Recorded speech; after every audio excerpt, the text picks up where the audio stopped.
All right, WMC, sorry for the delay here. This is the video to find the winner of the freebie pick'em from UFC 251 on Saturday.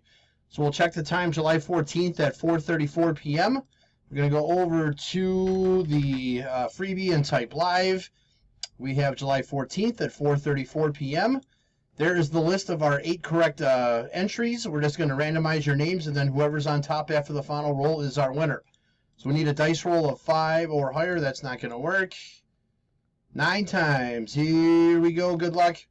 1, 2, 3, 4, 5, 6, 7, 8. Last and final. Here we go. Good luck. It is Adam, spot number 1. Or Adam, not spot number 1. Adam, you are our winner. There is our verification code. Our timestamp, once again, July 14th. 4:35 p.m. That's it, guys. Thanks.